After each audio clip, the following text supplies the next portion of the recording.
Good morning my dear student. सुबह का लगभग 4 बज चुका है, ज़्यादा टाइम हो चुका है। आज आप लोग के लिए इस वीडियो में हम लेकर आए हैं मोल अवधारणा, मोल कॉन्सेप्ट, जो फिजिकल केमिस्ट्री का जान और एक बैकबोन है। इसके बिना फिजिकल केमिस्ट्री अधूरा है।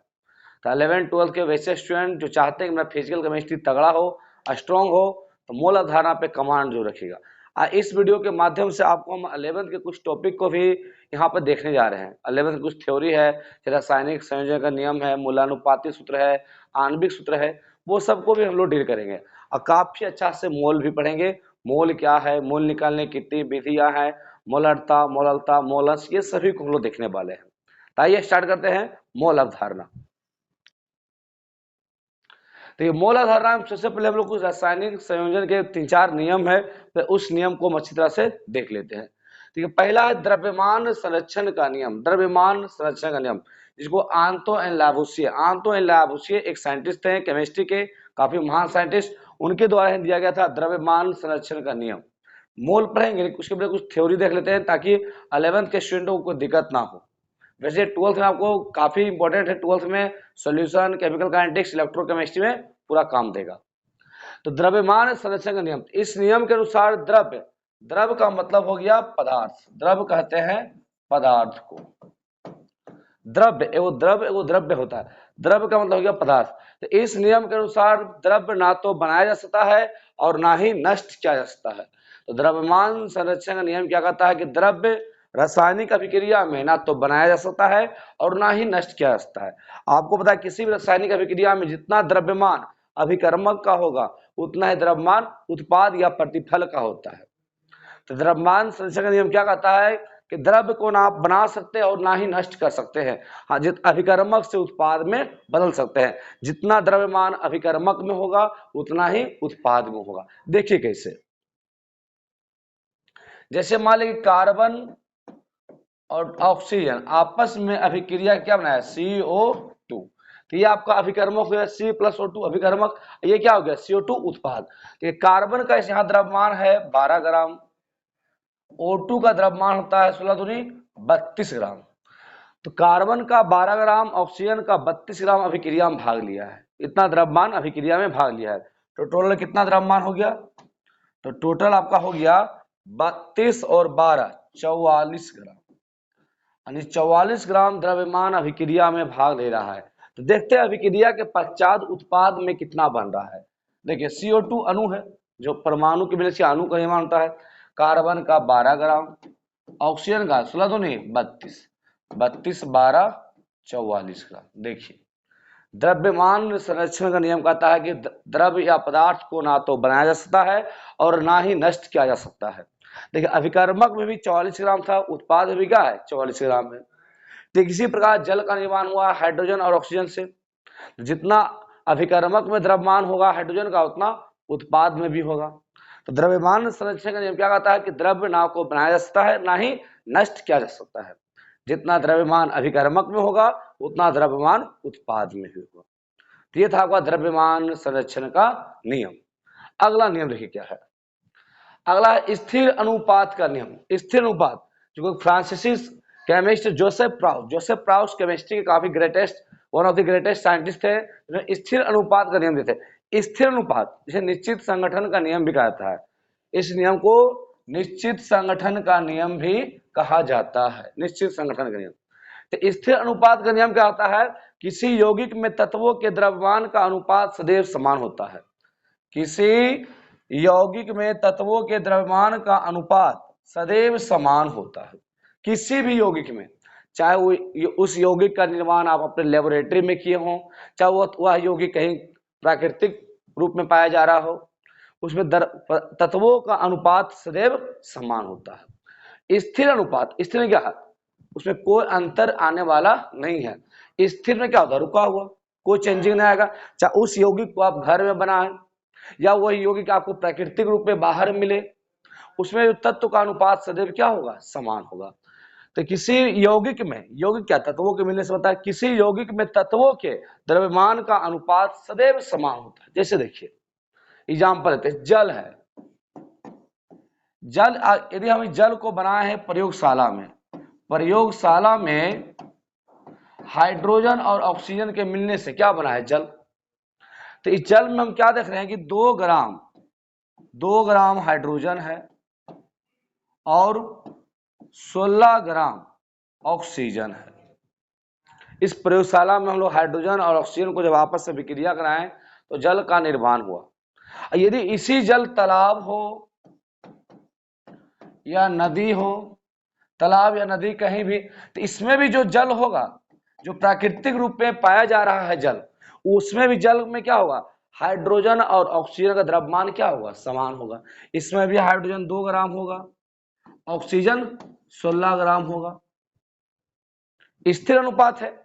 तो स्थिर अनुपात का नियम क्या कहता है? किसी भी यौगिक में तत्वों के द्रव्यमान का अनुपात सदैव समान होता है। वह यौगिक आप अपने लेबोरेटरी में बनाइए या घर में बनाइए या वो आपको प्राकृतिक रूप में बाहर में मिले, उसके तत्वों का जिससे वह बना है उसका द्रव्यमान हमेशा समान होगा।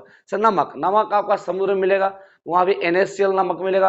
यदि नमक का निर्माण अपने घर में करते हैं सोडियम और क्लोरीन की अभिक्रिया कराने से, तो इसमें भी जो NaCl बनेगा, दोनों में द्रव्यमान क्या होगा? समान ही होगा। ये नहीं कि समुद्र के नमक में सोडियम ज्यादा होगा और घर में जो नमक बनाएंगे उसमें सोडियम का मात्रा कम होगा। नहीं सर, यौगिक है, दोनों यौगिक में नमक का मात्रा बराबर होगा। जल को घर में बनाएं या जल जो बाहर तालाब में आपको मिलेगा, दोनों में जल में H2O ही होगा, H2O। ऐसा नहीं कि तालाब का जल का सूत्र रहेगा H3O हो जाएगा। नहीं सर, स्थिर अनुपात का नियम कहने का मतलब हो गया कि यौगिक में तत्वों का द्रव्यमान सदैव समान होता है, चाहे वह कृत्रिम हो या तो प्राकृतिक हो। तो ये था आपका स्थिर अनुपात का नियम जो जोसेफ प्राउस्ट दिए थे। तो देखिए, नियम तो कहने का आसान है, हम भी इसका खोज कर सकते हैं सर, बोल सकते हैं, लेकिन जिन्होंने दिन रात करके थ्योरी दिए हैं, सोचिए उस समय प्राचीन काल में कितना स्ट्रगल करना पड़ा होगा साइंस के संबंध में, जब किसी को यह भी नहीं पता था कि जो जल हम पीते हैं वह भी एक यौगिक है, वह भी बना हुआ है हाइड्रोजन और ऑक्सीजन से। पहला साइंटिस्ट थे कैवेंडिश, जो सबसे पहले कहा था जल एक यौगिक है। भले आज हम लोग के सामने मिल रहा है इतना रेडीमेड, सब चीज क्या है किताब में लिखा हुआ है, तो आराम से हम लोग व्याख्या कर देते हैं सर। लेकिन सर जिन्होंने पहला साइंटिस्ट खोज किए होंगे, कितना दिन रात एक किए होंगे कि हाँ जल का भी कोई सूत्र होता है H2O। आज हम लोग के सामने सब रेडीमेड रखा हुआ है सर, बस हम लोग क्या है, बस पढ़ना है, देखना अच्छी तरह से है, फिर भी आप लोग पढ़ने से दूर भागते हैं। देखिए सुबह का 4 बज गया है, अभी उठकर वीडियो आप लोग के लिए वीडियो बना रहे हैं। तो कल ही क्लास में हम बोल दिए थे मूलाधार जो केमिस्ट्री का जान है, फिजिकल केमिस्ट्री का बैकबोन है, और ये समझ में आ गया तो कोई दिक्कत आपको नहीं होगा। तो स्थिर अनुपात का नियम देख लिए। अगला देखिए, अगला है गुणित अनुपात का नियम, बहुत इंपॉर्टेंट है गुणित अनुपात का नियम। देखिए यह नियम डाल्टन दिए थे 1803 में, एनसीईआरटी का थ्योरी लैंग्वेज है। डाल्टन ने 1803 में एक थ्योरी दिए थे गुणित अनुपात का नियम। ये नियम देखिए क्या एनसीईआरटी के माध्यम से देते हैं, फिर अपने लैंग्वेज में आपको समझाएंगे, अपने लैंग्वेज अपनी भाषा में। यदि 2 तत्व संयोजित होकर एक से अधिक यौगिक बनाते हैं तो एक तत्व के साथ दूसरे तत्व के संयुक्त होने वाले द्रव्यमान छोटे पूर्णांक के अनुपात में होते हैं। यदि 2 तत्व संयोजित होकर एक से अधिक यौगिक बनाते हैं तो एक तत्व के साथ दूसरे तत्व के संयुक्त होने वाले द्रव्यमान छोटे पूर्णांक के अनुपात में होते हैं। यह था एनसीईआरटी लैंग्वेज। ठीक है, हम लोग का लैंग्वेज क्या है, इसको कैसे समझेंगे? ये गुणित अनुपात का नियम जो डाल्टन देख कह रहे क्या, 2 तत्व यदि आपस में मिलते हैं तो एक से अधिक यौगिक बनाएंगे। जरूरी नहीं है कि कार्बन और ऑक्सीजन मिलेगा तो कार्बन डाइऑक्साइड ही बनेगा, तो कार्बन और ऑक्सीजन के मिलने से कार्बन मोनोऑक्साइड ही बन सकता है। जिसके पास जल है तो जल, तो हाइड्रोजन और ऑक्सीजन के मिलने से जल बनता है। तो जरूरी नहीं कि हमेशा जले बनेगा, हाइड्रोजन और ऑक्सीजन आपस से मिलके जल से भिन्न यौगिक भी बना सकते हैं, जैसे हाइड्रोजन पर ऑक्साइड H2O2। कह रहे क्या गुणित अनुपात के नियम कि 2 तत्व आपस से मिलकर एक से अधिक यौगिक भी बना सकते हैं, और पहले तत्व का द्रव्यमान दूसरे तत्व के द्रव्यमान से मिलने वाले एक सिंपल अनुपात में, सरल अनुपात। एक का द्रव्यमान निश्चित रखना है, दूसरे का द्रव्यमान भिन्न भिन्न हो, तो दोनों का अनुपात क्या होगा? सरल अनुपात। देखिए क्या कहना चाह रहे समझिएगा। गुणित अनुपात का नियम क्या करे, मान लीजिए कार्बन है और ऑक्सीजन आपस में अभिक्रिया के क्या बनाए, कार्बन मोनोऑक्साइड, कार्बन मोनोऑक्साइड। यदि कार्बन और डाइऑक्सीजन O2, आप अपना बैलेंस भी कर सकते हैं, तो क्या बनाएगा CO2। तो कहने का मतलब क्या कि दो तत्व आपस से मिलकर एक से अधिक यौगिक भी बना सकते हैं। यहाँ कार्बन मोनोऑक्साइड बना है, यहाँ कार्बन डाइऑक्साइड बना है। तो गुणित अनुपात का नियम कहना क्या है कि दो तत्व आपस से मिलकर एक से अधिक यौगिक का निर्माण कर सकता है, बशर्ते एक तत्व का द्रव्यमान समान हो, दूसरे का द्रव्यमान क्या है अलग अलग। यहाँ ऑक्सीजन का भार है 16 ग्राम, यहाँ O2 का भार है 32 ग्राम। तो अगर इसी का द्रव्यमान, एक तत्व का समान द्रव्यमान, दूसरे का जो भिन्न भिन्न द्रव्यमान है, इसका अनुपात सिंपल अनुपात, तो 16:32, 16:32 ये कितना हो जाएगा 1:2, यानी छोटे अनुपात में होते हैं जिनका द्रव्यमान भिन्न भिन्न होता है। तो गुणित अनुपात का नियम क्या कह रहे हैं कि दो तत्व आपस से मिलकर एक से अधिक यौगिक का निर्माण करते हैं, पहले तत्व का द्रव्यमान समान हो, दूसरे तत्व का द्रव्यमान अलग अलग हो। तो दूसरे तत्व जिसका द्रव्यमान अलग अलग है उनके द्रव्यमान का अनुपात एक छोटा पूर्णांक कितना है 1:2 है। तो यही था आपका गुणित अनुपात का नियम कि दो तत्व आपस से मिलकर एक से अधिक यौगिक भी बना सकते हैं। जैसे घर में ही मान लीजिए, तो घर में यदि हम, मेरा मन है कि आटा से, तो आटा से जरूरी रोटी ही बनेगा, हम पूड़ी भी बना सकते हैं, पराठा ही बना सकते हैं। तो एक वस्तु से दो अलग अलग वस्तु हम बना सकते हैं। तो दो तत्व आपस से मिलकर एक से अधिक यौगिक का निर्माण करते हैं, और जिसका द्रव्यमान अलग अलग है उसका अनुपात क्या होता है छोटे पूर्णांक में होते हैं। तो ये था गुणित अनुपात का नियम। एक बार अच्छा से देख लीजिए, जूम करके वीडियो नोट कर लीजिए, बैक करके एक बार अच्छा से रिवाइज कर लीजिए। आइए देखते हैं हम लोग अगला।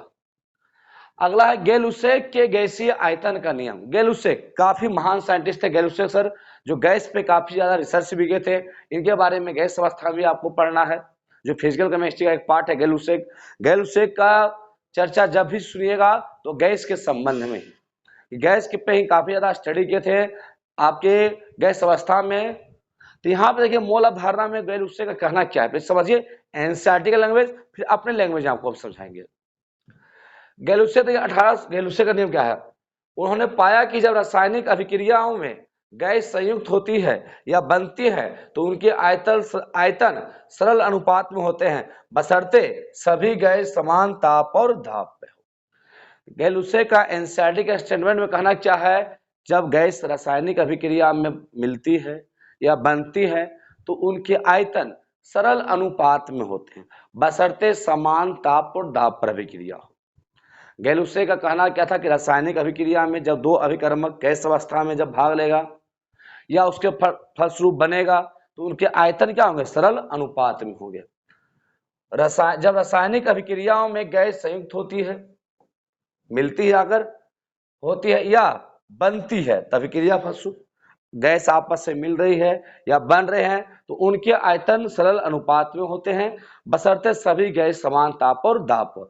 रासायनिक अभिक्रिया में जब दो गैस मिल रहे हैं और उसके फलस्वरूप जब उत्पाद बन रहा है गैस अवस्थाई, तो दोनों का अनुपात क्या हुआ सरल अनुपात में, बशर्ते समान ताप और दाब। जैसे देखिए एग्जाम्पल लेते हैं तो समझ आएगा। चलिए मान लीजिए H2 है, H2 + Cl2 दो गैस है, गैस अवस्था में है, तो गै-लुसेक का नियम ही है गैस अवस्था के लिए। तो ये आपका बना दिया 2HCl, जो आपका गैस अवस्था में HCl बनेगा। अब यहाँ ध्यान दीजिए, यहाँ मान लीजिए क्या एक इकाई हाइड्रोजन है, एक मोल मान लीजिए हाइड्रोजन है, एक मोल क्लोरीन है, 2 मोल HCl का ही मान हुआ। कहने का मतलब उसका अनुपात कितना हो गया 1:2। हाइड्रोक्लोरिक अम्ल का जो निर्माण हो रहा है, हाइड्रोक्लोरिक गैस का, हाइड्रोजन और क्लोरीन के मिलने से इसका अनुपात क्या है 1:1:2। इसका कहने का मतलब हुआ यदि हमको चाहिए 2 लीटर हाइड्रोक्लोरिक अम्ल बनाना है तो हाइड्रोजन लेना होगा 1 लीटर, क्लोरीन भी लेना होगा 1 लीटर, तब जाके हमको 2 लीटर क्या प्राप्त होगा हाइड्रोक्लोरिक अम्ल। मतलब कि 1 लीटर हाइड्रोजन गैस लेंगे, 1 लीटर क्लोरीन गैस लेंगे, तब जाकर हमारा क्या बनेगा 2 लीटर हाइड्रोक्लोरिक अम्ल। तो गै-लुसेक का नियम क्या था, रासायनिक अभिक्रिया में जब दो गैस मिलती है या बनती है तो उसके आयतन सरल अनुपात में होते हैं, बशर्ते समान ताप और दाब पर हो। जैसे H2 प्लस Cl2 क्या बनाया HCl, तो 2 मोल HCl बनेगा, बैलेंस जब करेंगे तो समीकरण को, तो 2 मोल HCl होना। तो सर यदि आपसे हम पूछेंगे कि हमको 2 लीटर हाइड्रोक्लोरिक अम्ल बनाना है, 2 लीटर हाइड्रोक्लोरिक अम्ल, क्या बोलेगा, तो हमको मार्केट से लाना होगा 1 litre hydrogen gas, 1 litre chlorine gas, जब दोनों आपस में मिलेगा तो 2 लीटर क्या बनाएगा हाइड्रोक्लोरिक अम्ल। या फिर देखिए अगला एग्जांपल लेते हैं,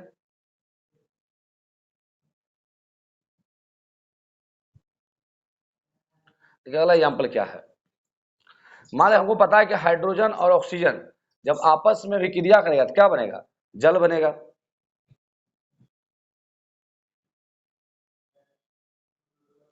एक मिनट, तो गैलूसे का नियम सर गैस की अवस्था के लिए है, ना कि ठोस और द्रव अवस्था के लिए। तो गैलूसे का नियम आपको किसके लिए है, गैस अवस्था। मान लीजिए एक मिनट, H2 प्लस O2 अभिक्रिया क्या क्या बनाया जल H2O। तो समीकरण को बैलेंस कर लेते हैं। देखिए 2 हाइड्रोजन 2 हाइड्रोजन 2 ऑक्सीजन, यहाँ एक ही ऑक्सीजन है, यहाँ 2 से गुना कर दिए तो 2 ऑक्सीजन हाइड्रोजन 2 दूनी 4 हाइड्रोजन हो गया, यहाँ 2 दे दिया, 2 दूनी 4।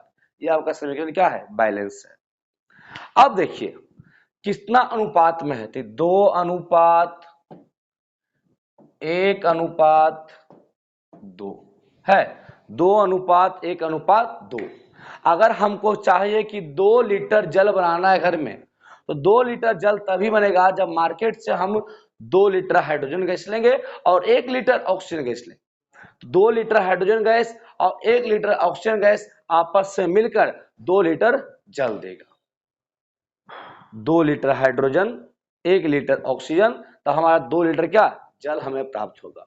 तो गैलूसे का नियम क्या, समीकरण को बैलेंस कर लीजिएगा, अब सबका अनुपात देख लीजिए।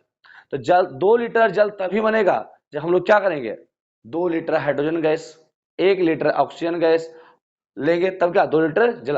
यदि हम चाहते हैं कि 1 लीटर जल बनाए, तो 1 लीटर यदि जल बनाना है तो 1 लीटर हाइड्रोजन गैस लेना होगा और हाफ लीटर ऑक्सीजन गैस लेना होगा, तो 1 मोल जल बन जाएगा, 1 लीटर जल बनेगा। तो गैलूसे का नियम क्या है कि रासायनिक अभिक्रिया में जब गैस मिलती है या बनती है तो उसके आयतन सरल अनुपात में होते हैं। ये बहुत ही तगड़ा कॉन्सेप्ट है। पहले अभिक्रिया को बैलेंस कर लेना है, अभिक्रिया को बैलेंस करने का भी ट्रिक आपको बता दिया है, यूट्यूब पे सर्च मारिएगा आ जाएगा समीकरण को संतुलित करने का ट्रिक। मतलब सर 2 लीटर यदि हमको जल बनाना है तो हाइड्रोजन भी लेना होगा 2 लीटर और ऑक्सीजन 1 लीटर, तब जाके 2 लीटर क्या बनेगा जल बनेगा। जब आपको पहले पीछे से आए थे हाइड्रोक्लोरिक अम्ल, 2 लीटर या हाइड्रोक्लोरिक अम्ल बनाना है तो 1 litre hydrogen gas 1 litre chlorine gas लेना होगा, तब वो क्या 2 लीटर हाइड्रोक्लोरिक अम्ल मिलेगा। तो उसी प्रकार यहाँ भी है 2 अनुपात 1 अनुपात 2। पहले किसी अभिक्रिया में जो गैस जो भाग ले रहा है दोनों के अभिकर्मक को लिखिए, अब बैलेंस कर दीजिए, अब बैलेंस के अनुपात को लिख दीजिए, समीकरण कितना संतुलित है 2 अनुपात 1 अनुपात 2। तो आपसे आशा है कि इस तरह क्वेश्चन को आप लोग बना सकते हैं और बना दीजिएगा कि रासायनिक अभिक्रिया में कितना अभिकर्मक लेंगे कि हमको इतना उत्पाद बने। यदि आपसे कोई कहेगा 4 लीटर जल बनाना है, 4 लीटर जल, इधर भी दुगना करना होगा, यहाँ 4 लीटर लेना होगा हाइड्रोजन और 2 litre oxygen, 4 litre hydrogen 2 litre oxygen, तो 4 लीटर क्या बनेगा जल बनेगा। तो ये था आपका गैलूसे का आयतन, गैलूसे का गैसीय आयतन का नियम। जब रासायनिक अभिक्रिया में 2 गैस मिलती है या बनती है तो उसके आयतन सरल अनुपात में होते हैं, और ये गैलूसे का नियम सिर्फ गैस अवस्था के लिए है, ना कि ठोस और द्रव के लिए। आइए आगे देखते हैं। अगला है आवोगाद्रो का नियम। ये भी सर केमिस्ट्री में काफी बड़ा नाम और छाप छोड़े हुए हैं आवोगाद्रो, जिस पे आगे हम लोग मोल का चर्चा करेंगे, इन्हीं पे आधारित है आवोगाद्रो। ठीक है, आवोगाद्रो कहना क्या है, समान ताप और दाब पर, समान ताप और दाब पर गैसों के समान आयतन में अणुओं की संख्या समान होनी चाहिए। समान ताप और दाब पर गैसों के समान आयतन में अणुओं की संख्या समान होनी चाहिए।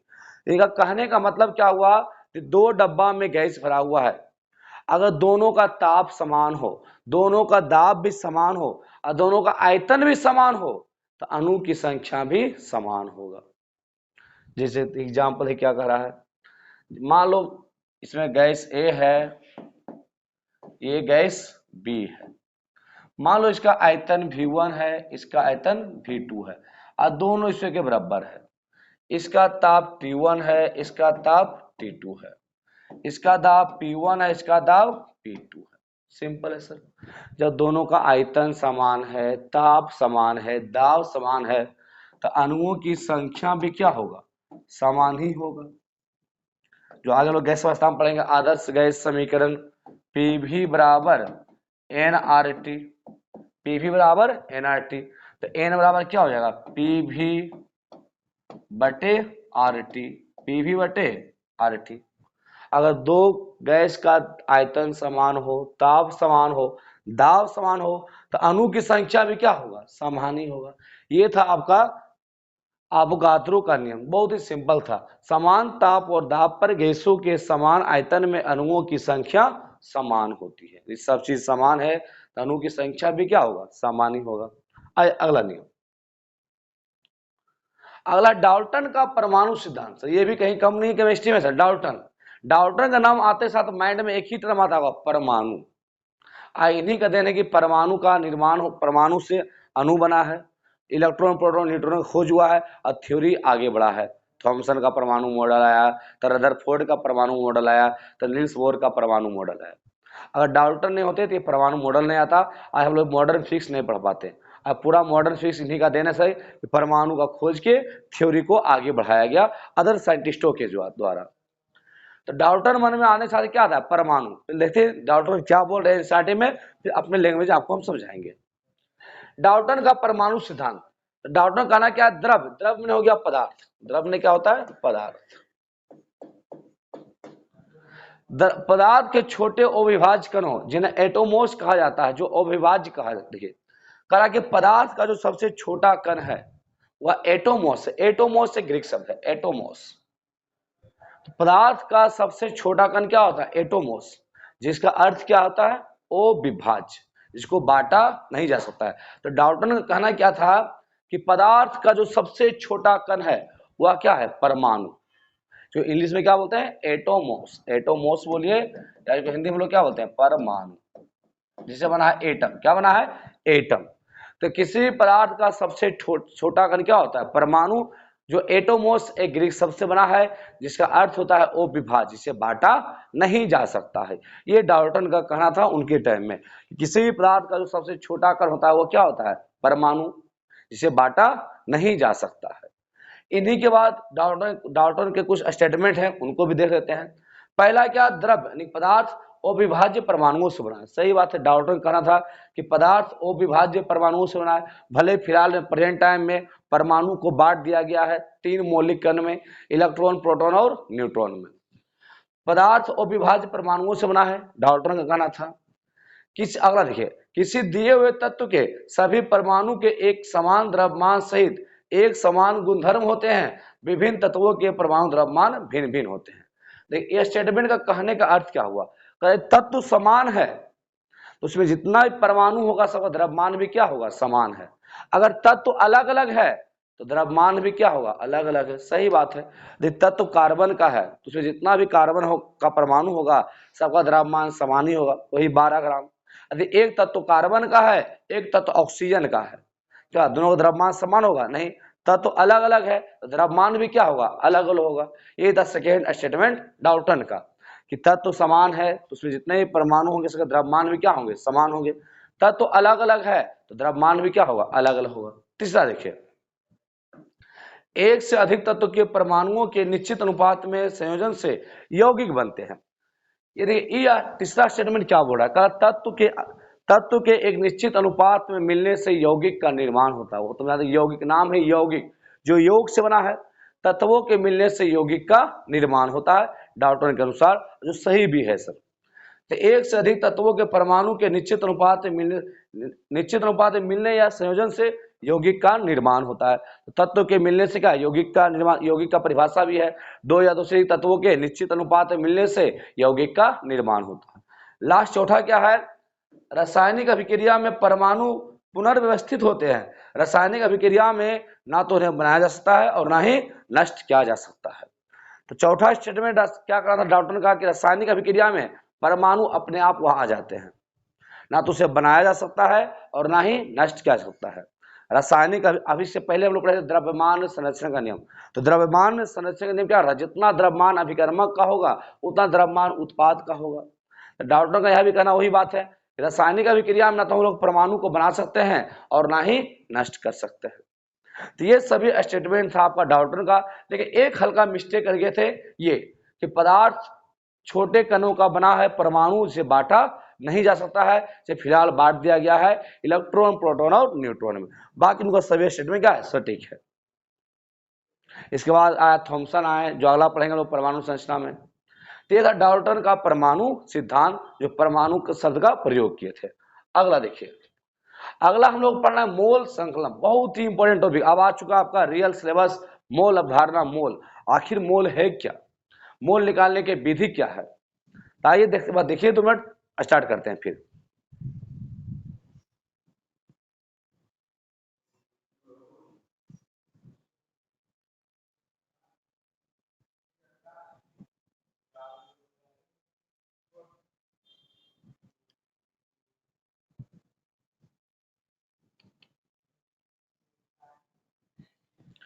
देखिए मोल है, तो केमिस्ट्री दी आपको, कोई केमिस्ट्री में कुछ किसी भी परमाणु या अणु को मापना है तो तराजू का इस्तेमाल नहीं करेंगे, दर्जन का इस्तेमाल या मीटर का इस्तेमाल तो नहीं कर सकते सर।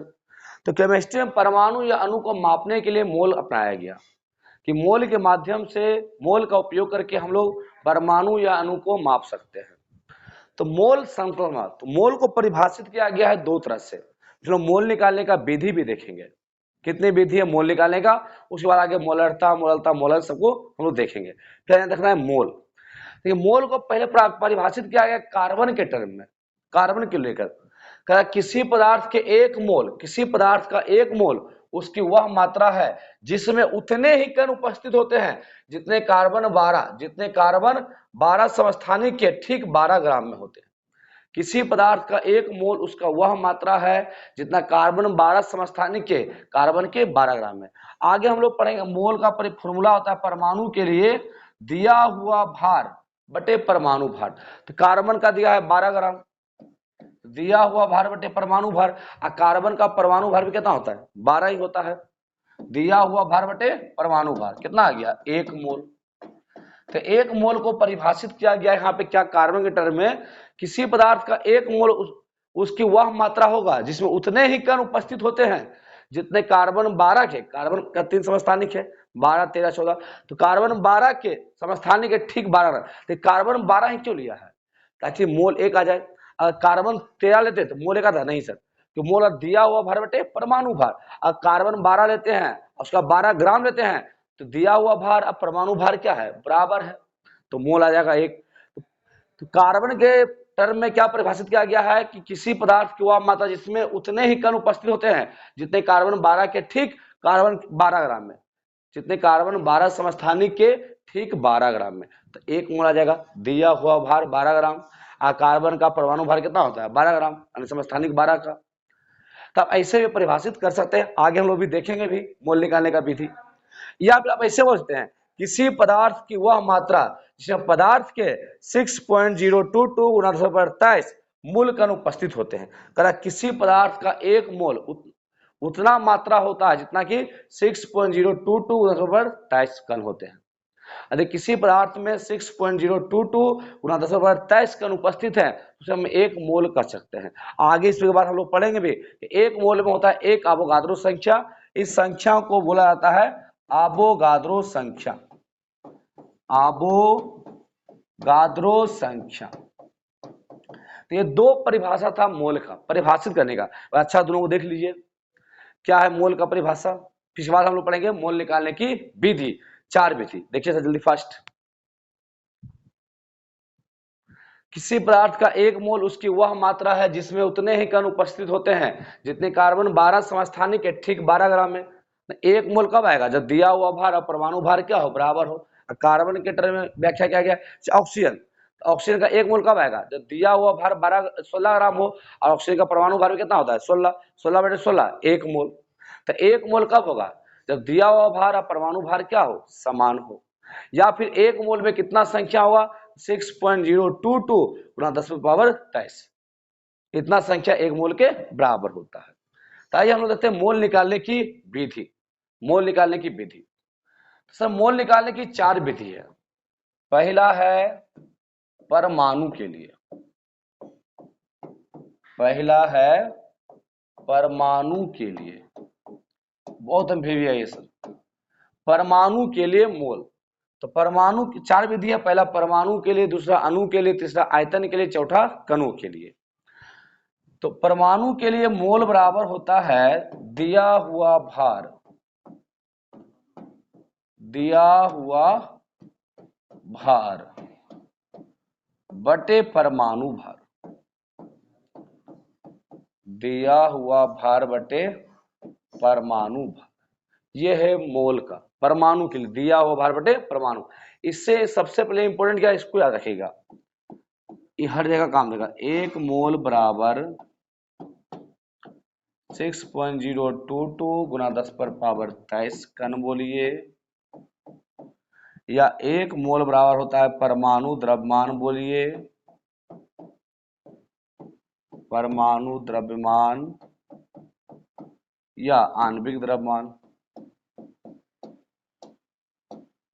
या आणविक द्रव्यमान, या आप बोलिए एक मोल में आयतन के टर्म में तो 22.4 लीटर, इसको जरूर याद रखिएगा। तो उसके बाद हम परमाणु के लिए, अणु के लिए, आयतन के लिए और कणों के लिए लिखेंगे। तो परमाणु के लिए मोल क्या हो गया, दिया हुआ भार बटे परमाणु भार। एक मोल में कितना कण होता है 6.022 गुना 10 पर पावर 23 को अवोगाद्रो संख्या बोलते हैं। या एक मोल बराबर होता है परमाणु द्रव्यमान या आणविक द्रव्यमान। तो एक मोल कब आएगा, तो दिया हुआ भार और परमाणु भार क्या हो बराबर, या 22.4 लीटर। एक मोल में कितना लीटर, 22.4 लीटर। तो परमाणु के लिए मोल क्या हो गया, दिया हुआ भार बटे परमाणु भार। आज पे क्वेश्चन करके हम लोग देखते हैं। क्वेश्चन पहले लिख लिए, अगर देखिए परमाणु के लिए मोल क्या, दिया हुआ भार बटे परमाणु भार।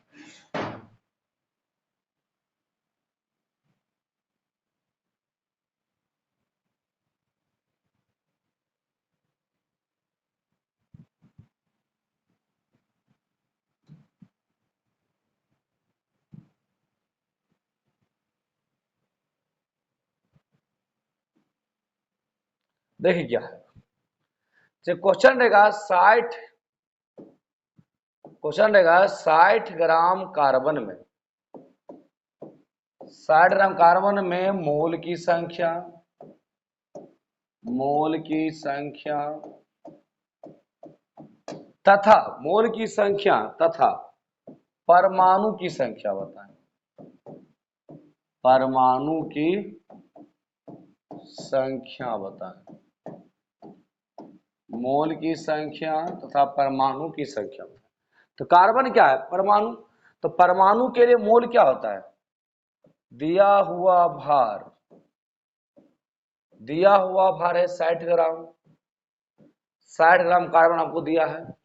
दिया हुआ भार बटे परमाणु भार, कार्बन का परमाणु भार कितना होता है 6 दूनी 12, तो दिया हुआ भार बटे परमाणु भार, तो 12 बर्गा 12 50 60, 5 मोल, यानी कि 60 ग्राम कार्बन में मोल की संख्या कितना हो गया 5 मोल। अब पूछा कि 60 ग्राम जो कार्बन दिया गया है उसमें कितना कार्बन का परमाणु है, और आपको अभी बताए थे केमिस्ट्री में परमाणु या अणु को गिनना है तो कोई तराजू या कोई मीटर है ना सर, इसलिए मोल है, मोल के माध्यम से परमाणु और अणु को गिन सकते हैं। तो 5 मोल कार्बन है, तो हमको पता है कि एक मोल में कितना कार्बन परमाणु होगा, तो एक मोल बराबर था 6.022 गुना 10 पर पावर 23, इतना कार्बन परमाणु एक मोल में होता है। इसको मोल को परिभाषित किया गया इस तरह। तो एक मोल में इतना, तो 5 मोल में 5 गुना हो जाएगा, 5 से गुना कर दीजिए, कितना हो गया 5 दूनी 10, 10 1 11, 6 5 30, 30.11 गुना 10 पर पावर 23 कार्बन परमाणु। ये देखिए ये था आपका परमाणु के लिए दिया हुआ भार बटे परमाणु भार। 60 ग्राम कार्बन में 60 ग्राम कार्बन दिया है, मोल की संख्या तक कार्बन परमाणु की संख्या होता है, यानी 60 ग्राम कार्बन लेंगे उसमें एक ही कार्बन होगा, तो बहुत सा कार्बन का कण होगा, तो कैसे गिनेंगे, उसके लिए मोल निकालेंगे सर। तो मोल क्या हुआ, दिया हुआ भार बटे परमाणु भार, तो आ गया 5 मोल। दिया हुआ भार है 60 ग्राम, कार्बन का परमाणु भार कितना है 12, आ गया बराबर 25 60 5 मोल। हमको पता है कि एक मोल में कितना संख्या होता है 6.022 पर 23, 5 मोल में 5 गुना। तो ये था आपका परमाणु के लिए मोल। अगला है अणु के लिए। देखिए अणु के लिए क्या होगा, अणु के लिए मोल। तो अणु क्या है, परमाणु के मिलने से अणु बनता है। जब तो परमाणु बड़ा है अणु, तो आपका अणु बड़ा है कि परमाणु के मिलने से आपका अणु का निर्माण होता है। कुछ नया नया स्टूडेंट आते हैं जो मतलब परमाणु, परमाणु बड़ा है सर, अणु छोटा है सर, लैंग्वेज मत जाइए, लेटर में मत जाइए। परमाणु के मिलने से बनता है क्या, अणु। तो परमाणु के लिए क्या था, दिया हुआ भार बटे परमाणु भार। दूसरा है अणु के लिए, दूसरा है अणु, अणु के लिए, अणु के लिए होता है मोल बराबर दिया हुआ भार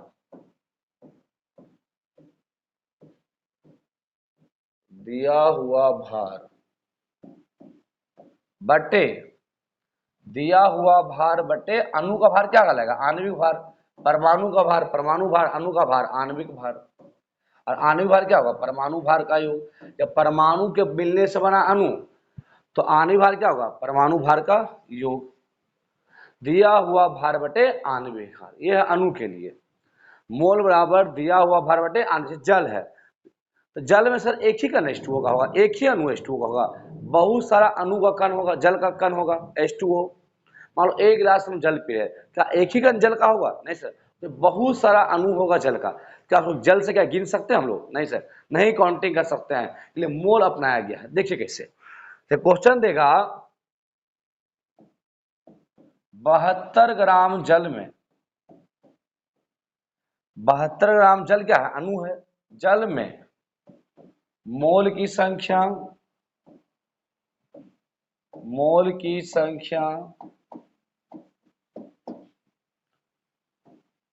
अणु की संख्या, अणु की संख्या तथा परमाणु की संख्या बता, जो परमाणु के मिलने से अणु बना है, परमाणु की संख्या बता। देखिए 72 ग्राम जल में मोल की संख्या, अणु की संख्या तथा परमाणु की संख्या बताएं। जल्दी फास्ट जल्दी कीजिए क्वेश्चन टाइप, फिर लिखते हैं हम अच्छा से। तो अणु के लिए मोल क्या, दिया हुआ भार बटे आणविक भार। इंग्लिश में बोलिएगा given weight gram by molecular weight, given weight gram बटे मोलिकुलर वेट। 72 ग्राम जल दिया है, उससे आपको मोल की संख्या पूछा है, अणु की संख्या और परमाणु की संख्या। तो इसको हम लोग देखते बनाते हैं।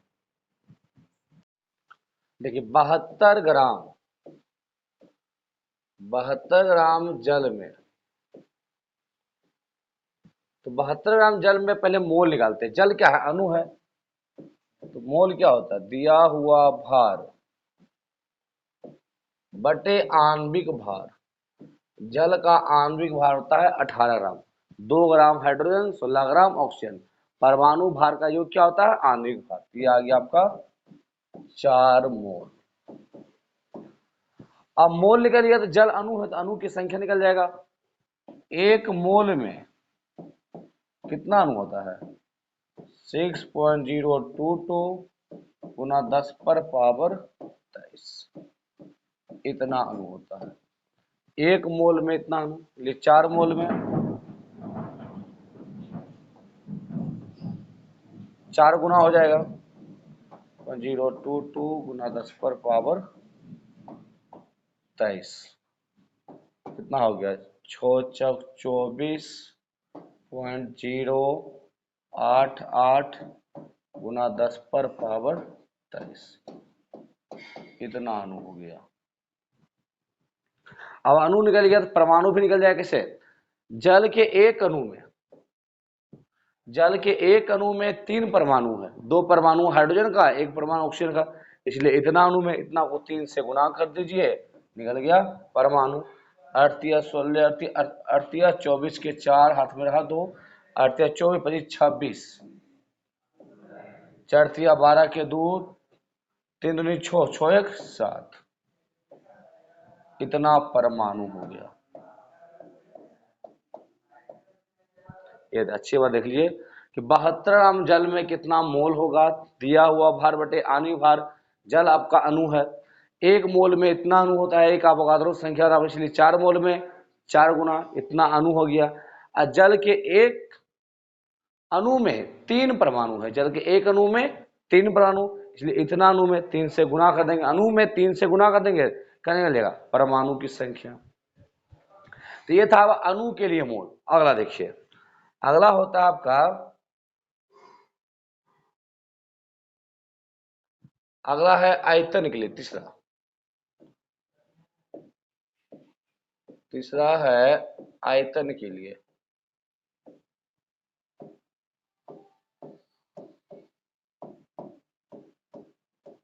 आयतन के लिए मोल क्या होता है? दिया हुआ आयतन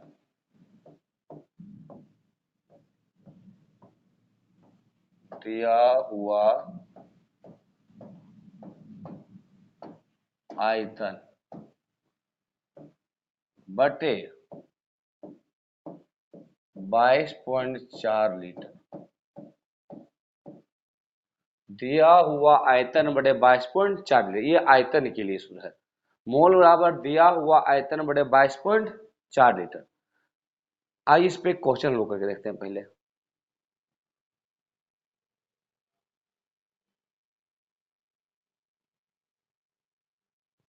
देख क्वेश्चन क्या है। क्वेश्चन रहेगा 11.2 लीटर 11.2 लीटर जल में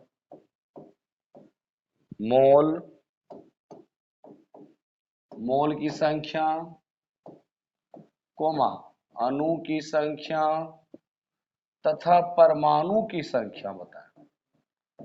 मोल की संख्या, कोमा अणु की संख्या तथा परमाणु की संख्या बताएं। देखिए दिया है लीटर में, तो आयतन के लिए मोल का सूत्र क्या था? दिया हुआ आयतन बटे 22.4। भार तो दिया नहीं है, जो लगाएंगे दिया हुआ भार बटे आणविक भार। दिया है आयतन, तो आयतन के लिए मोल क्या था? दिया हुआ आयतन कितना आयतन आपको दिया है? 11.2 लीटर। दिया हुआ आयतन बटे 22.4 लीटर, ये फॉर्मूला था। तो दिया तो आ गया आपका हाफ मोल। कितना मोल आ गया? Half mole. और हमको पता है मोल निकल गया, तब अणु, जल क्या है? जल तो अणु है, तो अणु की संख्या निकाल देंगे। तो एक मोल में होता है 6.022 गुना 10 पर पावर 23 अणु। 6.022 गुना 10 पर पावर 23, इतना अणु एक मोल में, इसलिए हाफ मोल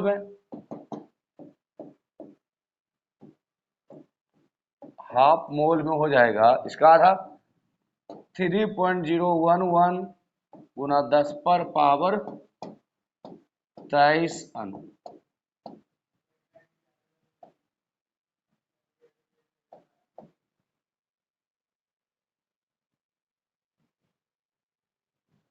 इतना अणु। तो मोल दिया हुआ आयतन बड़े 22.4 लीटर आ गया आपका हाफ मोल। हमको पता है एक मोल में, किसी पदार्थ में एक मोल में कितना अणु संख्या होता है? 6.022 गुना 10 पर 23 अणु, इसलिए हाफ मोल में इसका हाफ हो जाएगा 3.011 गुना 10 पर 23। अब पूछा परमाणु की संख्या, तो जल के एक अणु में 3 परमाणु है, एक अणु में, इसलिए इतना अणु में 3 से गुणा कर देंगे। देखिए 3 से गुना कर दिए, 3 तिया 9.033 गुना 10 पर पावर 23। 3.011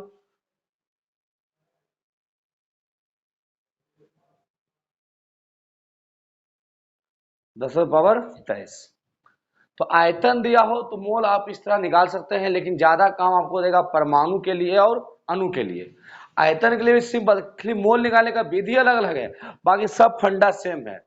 दिया हुआ आयतन बटे 22.4 लीटर आ गया हाफ मोल। अब एक मोल में इतना संख्या तो हाफ मोल में इतना संख्या। परमाणु के लिए परमाणु के लिए क्या था, दिया हुआ भार बटे परमाणु भार। अणु के लिए दिया हुआ भार बटे आणविक भार। आयतन के लिए दिया हुआ आयतन बटे 22.4 लीटर।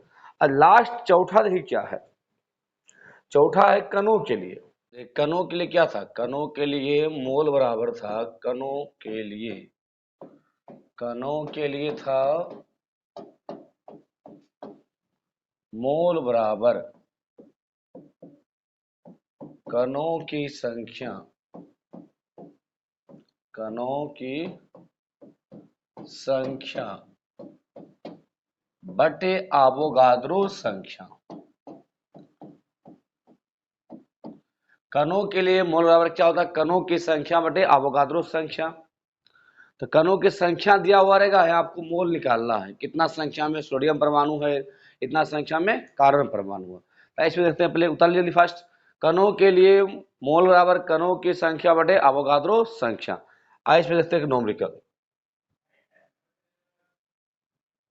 क्वेश्चन क्या रहेगा आपका, 6.022 गुना 10 पर पावर 24, 6.022 गुना 10 पर 24 कार्बन परमाणु में मोल की संख्या, कार्बन परमाणु में मोल की संख्या, में मोल की संख्या, मोल की संख्या। देखिए इस बार दिया है आपको संख्या मोल निकालना है, और संख्या जब दिया हो तो मोल का सूत्र क्या था, कणों की संख्या, कणों की संख्या बटे अवोगाद्रो संख्या। 6.022 गुना 10 पर पावर 23 ये होता है अवोगाद्रो संख्या। तो कितना करके आ जाएगा, 10 मोल। कितना जाएगा, 10 मोल। ये था आपका कणों के लिए। पहला हम लोग पढ़े थे परमाणु के लिए दिया हुआ भार बटे परमाणु भार, दूसरा था अणु के लिए दिया हुआ भार बटे आणविक भार, तीसरा था आयतन के लिए दिया हुआ आयतन बटे 22.4 लीटर, चौथा क्या है, कणों के लिए कणों की संख्या बटे अवोगाद्रो संख्या। इस प्रकार मोल निकालने का 4 विधि था।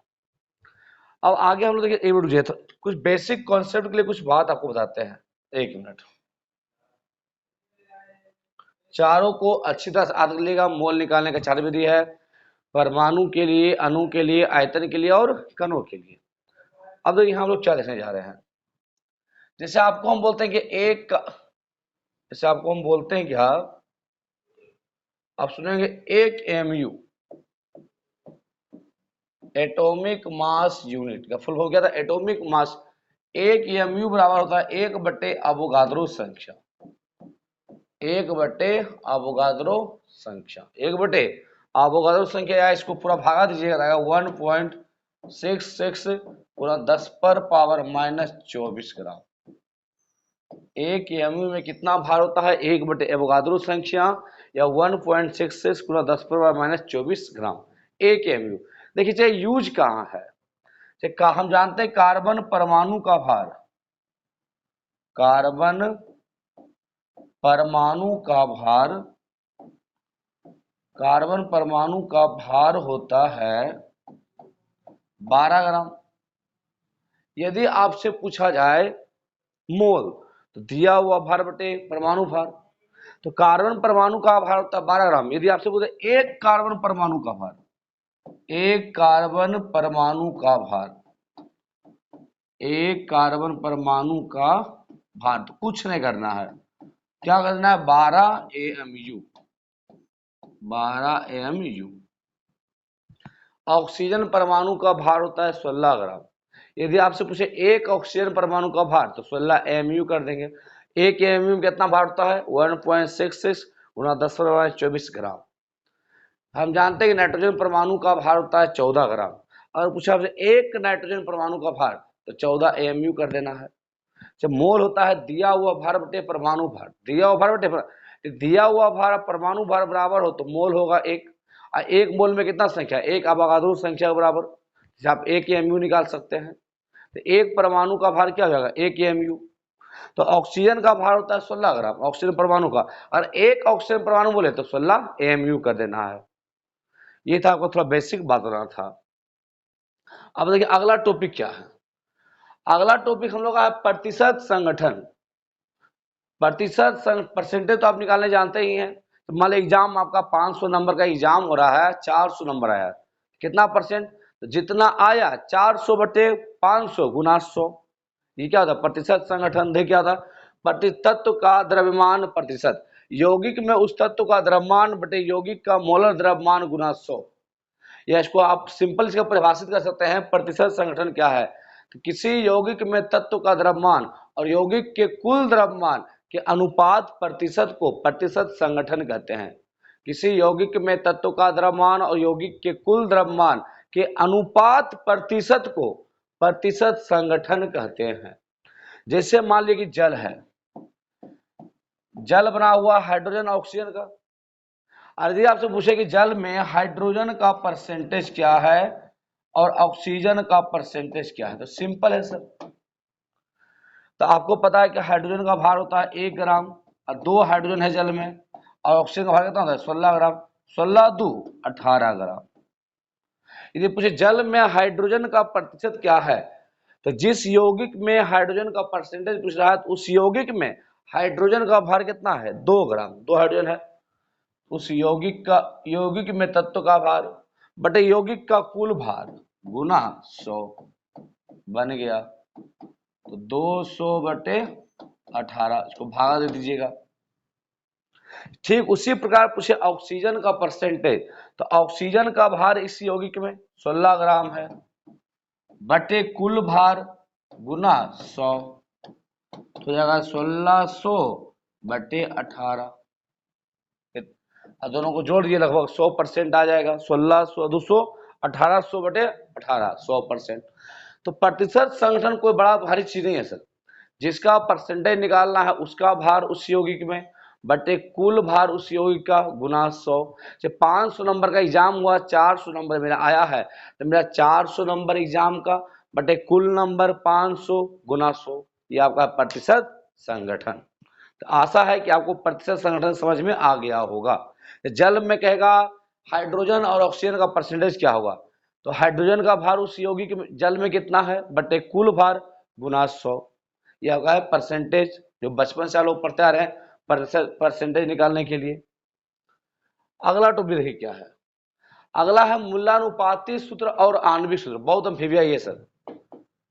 मूल्यानुपाती, यहाँ तो मूल्यानुपाती और आणविक सूत्र का परिभाषा दिया हुआ है, और आपको इसमें एक फॉर्मूला हम बताएंगे मूल्यानुपाती और आणविक सूत्र में क्या संबंध है, कैसे इसके न्यूमेरिकल को हम लोग सॉल्व करते हैं। मूल्यानुपाती सूत्र और आणविक सूत्र, यहाँ पहले हम देख लेते हैं मूल्यानुपाती सूत्र क्या है, आणविक सूत्र क्या है, फिर दोनों में क्या संबंध है, तो उसी आधार पर हम लोग एक न्यूमेरिकल करेंगे। तो मूल्यानुपाती सूत्र और आणविक सूत्र, तो मूल्यानुपाती सूत्र की परिभाषा क्या होता है, मूल्यानुपाती सूत्र किसी यौगिक में उपस्थित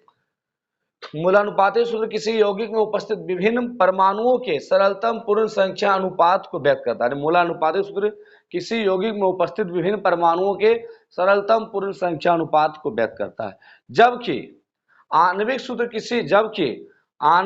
किसी यौगिक में के अणु में उपस्थित विभिन्न प्रकार के परमाणुओं की सही संख्या को दर्शाता है।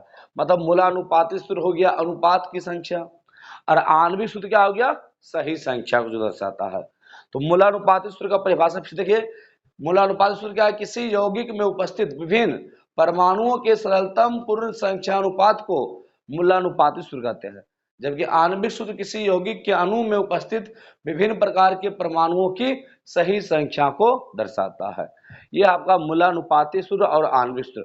मूल्यानुपाती सूत्र क्या था, एक अनुपात था, देखिए आणविक सूत्र एक निश्चित संख्या को बताता है, अणु में परमाणु निश्चित संख्या को। तो इस लेकिन परिभाषा से आपका न्यूमेरिकल तो बनेगा नहीं, इसके लिए एक संबंध आता है। देखिए संबंध क्या है, संबंध आता है आणविक सूत्र बराबर, बस इसको आपको याद रखना है, दुनिया में जितना भी क्वेश्चन होगा मूलानुपाती और आणविक सूत्र का सारा सॉल्व हो जाएगा।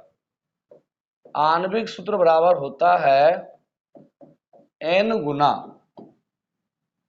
आणविक सूत्र बराबर n गुना मूलानुपाती सूत्र, मूलानुपाती सूत्र। मोलिकुलर फॉर्मूला बराबर n गुना एम्पेरिकल फॉर्मूला, और n बराबर होता है, बस ये दोनों याद रखिएगा, आणविक द्रव्यमान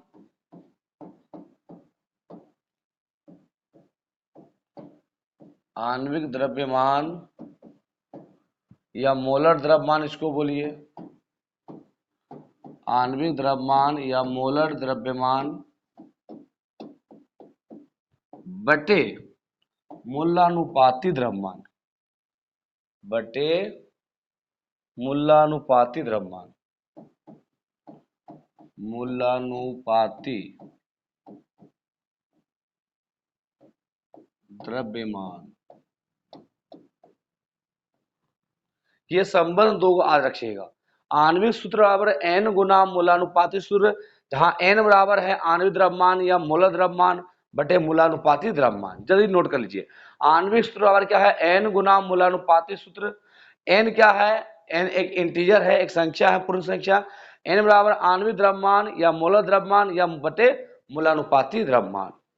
ताकि इस पर एक क्वेश्चन करते हैं जो आपका एनसीईआरटी में दिया हुआ है, एनसीईआरटी का एक क्वेश्चन है। देखिए क्वेश्चन क्या है सर, करा कोई यौगिक है जो बना हुआ है कार्बन का, हाइड्रोजन का, और आपका कार्बन, हाइड्रोजन और क्लोरीन का। कोई यौगिक है जो बना हुआ है कार्बन, हाइड्रोजन और क्लोरीन का, और उस यौगिक का सूत्र हमें पता नहीं है, लेकिन इतना पता है कि वह यौगिक बना हुआ है कार्बन का, हाइड्रोजन का और क्लोरीन का, जिसमें कार्बन का परसेंटेज दिया है 24%, हाइड्रोजन का परसेंटेज दिया है 4%, और क्लोरीन का परसेंटेज दिया है लगभग 70%, लगभग 70%। कोई यौगिक, इसका मोलर द्रव्यमान दे दिया है 98 ग्राम, मोलर द्रव्यमान दिया है यौगिक का 98 ग्राम। इस क्वेश्चन को आपको सॉल्व करना है। करा कोई यौगिक है जो बना हुआ है कार्बन का, हाइड्रोजन का और क्लोरीन का, और हमें उस यौगिक का सूत्र पता नहीं है, लेकिन इतना पता है कि उसमें कार्बन है 24%, हाइड्रोजन है 4% और क्लोरीन है 70%। अयौगिक का मोलर द्रव्यमान कितना है, 98 ग्राम। इसका मूलानुपाती सूत्र और आणविक सूत्र क्या होगा, मूलानुपाती सूत्र और आणविक सूत्र देखिए क्या है सर। आप तो पढ़े थे मूलानुपाती सूत्र क्या है, एक मूलानुपाती सूत्र जो यौगिक में उपस्थित परमाणुओं के सरलतम पूर्ण संख्या अनुपात होता है। देखिए आणविक सूत्र परमाणुओं की जो सही संख्या हो जाता है। तो कुछ नहीं करना, परसेंटेज को बदल लेना ग्राम में, मतलब कार्बन होगा 24 ग्राम, हाइड्रोजन होगा 4 ग्राम और क्लोरीन होगा 70 ग्राम, क्लोरीन है आपका 70 ग्राम। कुछ नहीं करना, तीनों का निकाल लीजिए मोल। मोल क्या होता है, दिया हुआ भार बटे परमाणु भार। 24% था 24 ग्राम, तो दिया हुआ भार है 24 ग्राम बटे परमाणु भार। कार्बन का परमाणु भार कितना होता है, 12 ग्राम। कितना आ गया, 2 मोल।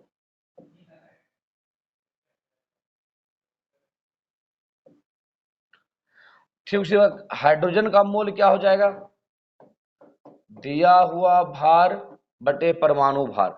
हाइड्रोजन का परमाणु भार 1 हो गया, तो मोल कितना आ गया, 4। क्लोरीन का मोल क्या हो जाएगा, क्लोरीन का दिया हुआ भार बटे परमाणु भार, क्लोरीन का 17 दूनी 34, 34 से 35, 35 दूना 70, 2 मोल आ गया। अब देखिए अनुपात क्या हो गया, 2:4:2। आपका मूलानुपाती सूत्र क्या था, किसी यौगिक में उपस्थित परमाणुओं की सरलतम पूर्ण संख्या अनुपात। इसका अनुपात कट के क्या आ जाएगा, 1:2:1, 1:2:1। कार्बन का एक परमाणु हाइड्रोजन का 2 परमाणु और क्लोरीन का 1 परमाणु। जल्दी फास्ट, परसेंटेज को ग्राम में बदलिए, ग्राम से क्या निकालिए मोल, और मोल को क्या निकाल दिए अनुपात। अनुपात क्या होता है आपका मूलानुपाती सूत्र, मतलब सूत्र क्या हो गया CH2Cl, CH2Cl, ये आपका हो गया मूलानुपाती सूत्र। लेकिन हमें निकालना क्या है आणविक सूत्र भी। एक मिनट जल्दी फास्ट आइए, परसेंटेज दिया हुआ, परसेंटेज को बदलिए ग्राम में, ग्राम से मोल, अब मोल का निकाल दीजिए अनुपात, और जो अनुपात आएगा वो परमाणु की संख्या हो जाएगा, यानी कार्बन का अनुपात 1, कार्बन 1 परमाणु, हाइड्रोजन का अनुपात 2 आया तो हाइड्रोजन का 2 परमाणु, क्लोरीन का अनुपात 1 आया, क्लोरीन का 1 परमाणु। आराम से हम बारीकी ढंग से अपने मोल निकाले, 2:4:2, सबका अनुपात कितना हो गया 1:2:1, कार्बन 1, हाइड्रोजन 2, क्लोरीन 1। आइए अब आगे देखते हैं आणविक सूत्र क्या इसका हुआ। देखिए मूलानुपाती सूत्र क्या आया था CH2Cl, ये था आया था आपका मूलानुपाती सूत्र, मूलानुपाती सूत्र। जब ये आपका मूलानुपाती सूत्र हो गया तो इसका भार क्या कहलाएगा मूलानुपाती द्रव्यमान, जिसमें कार्बन का भार है 12 ग्राम, हाइड्रोजन का भार है 2 ग्राम, क्लोरीन का 34 तो 35 2 हो गया 37, और 37 और 12 हो गया 49 ग्राम, 49 ग्राम। और हमको पता था कि आणविक सूत्र क्या होता है N गुना मूलानुपाती सूत्र, और N क्या था याद कीजिए, आणविक द्रव्यमान, आणविक द्रव्यमान बटे मूलानुपाती द्रव्यमान, मूलानुपाती द्रव्यमान। आणविक द्रव्यमान आपको दे दिया था कितना 98 ग्राम दिया हुआ था क्वेश्चन में, कि यौगिक का सूत्र तो हमें नहीं पता था, लेकिन यौगिक का पता था कि यौगिक बना हुआ है कार्बन का, हाइड्रोजन का और क्लोरीन का, और उसका मोलर द्रव्यमान दिया हुआ था, आणविक द्रव्यमान दिया हुआ था। तो आणविक द्रव्यमान बटे क्या हो गया मूलानुपाती द्रव्यमान कितना हो गया 49, तो N का मान कितना आ गया 2।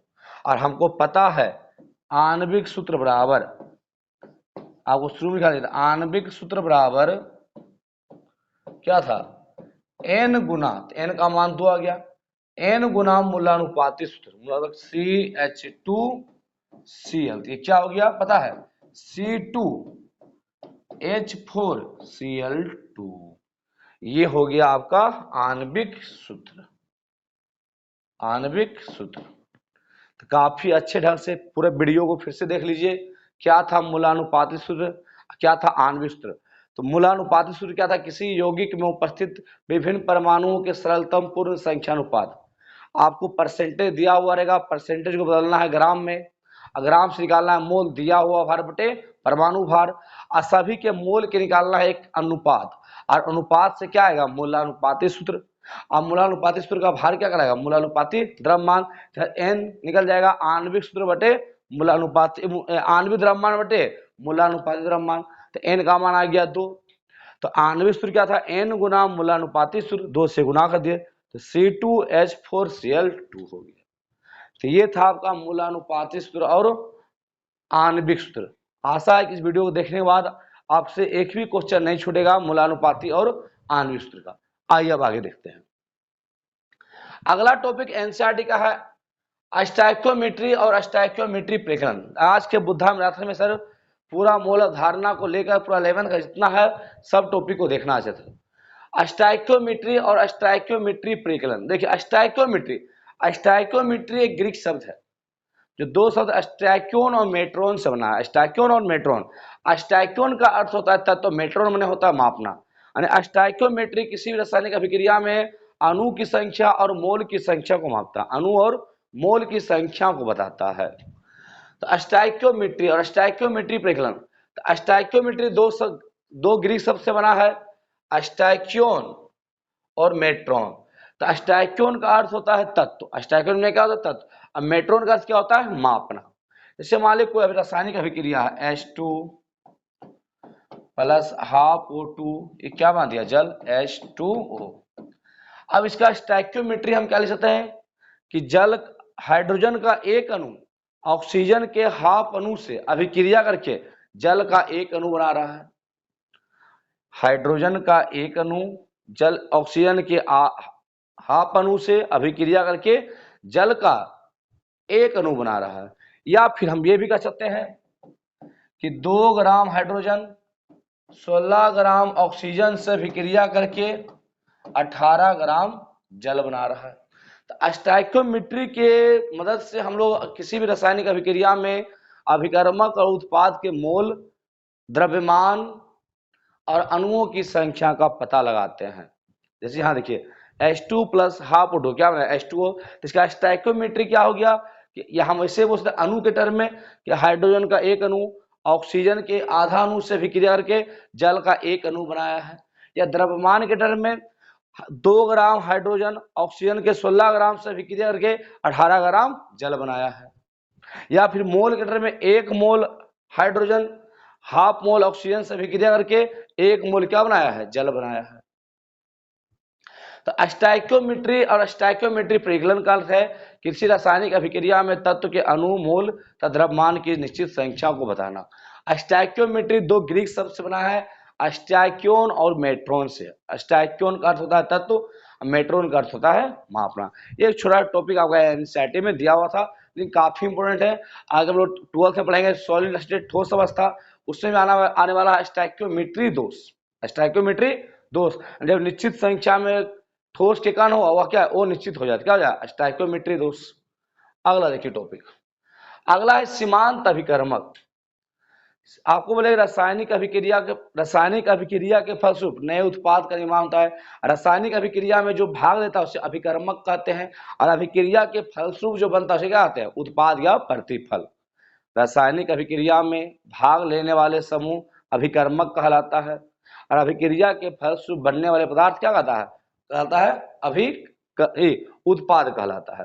यार सीमांत अभिकर्मक, जो अभिकर्मक कम मात्रा में उपस्थित हो वह सीमांत अभिकर्मक कहलाता है, क्योंकि वह कुछ देर के बाद समाप्त हो जाता है और उसके बाद और आगे अभिक्रिया नहीं होती है।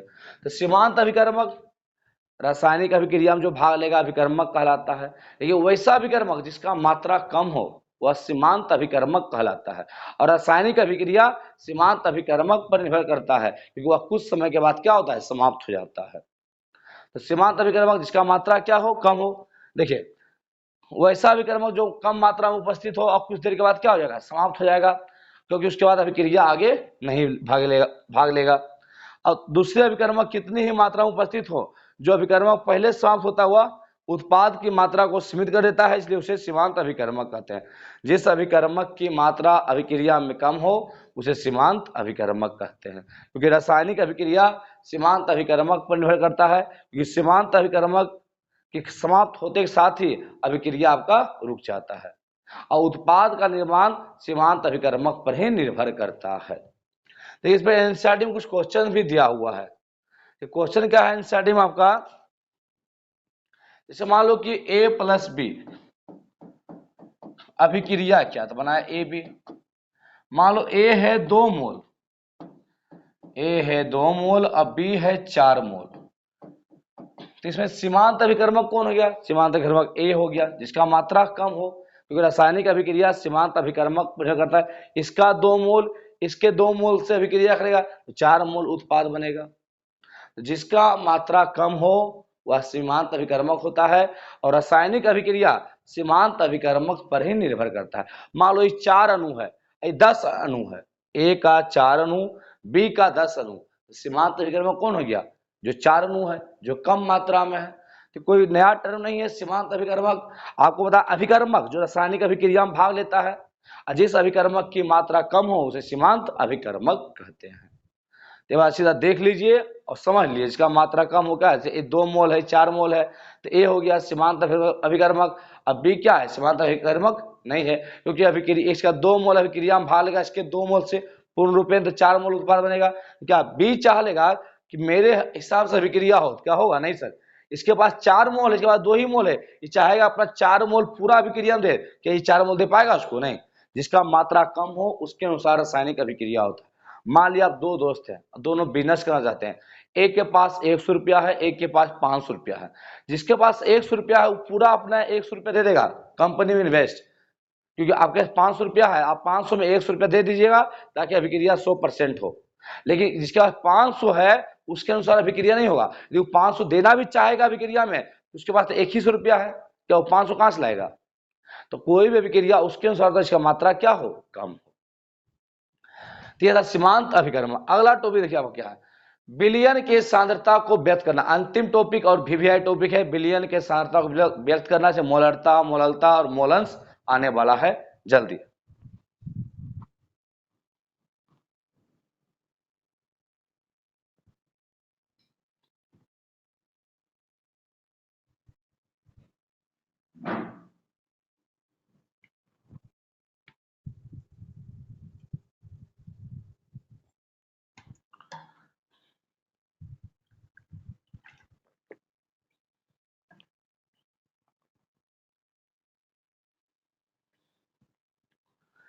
देखिए कह रहा विलयन के सांद्रता को व्यक्त करना। पहले देखते हैं विलयन है क्या।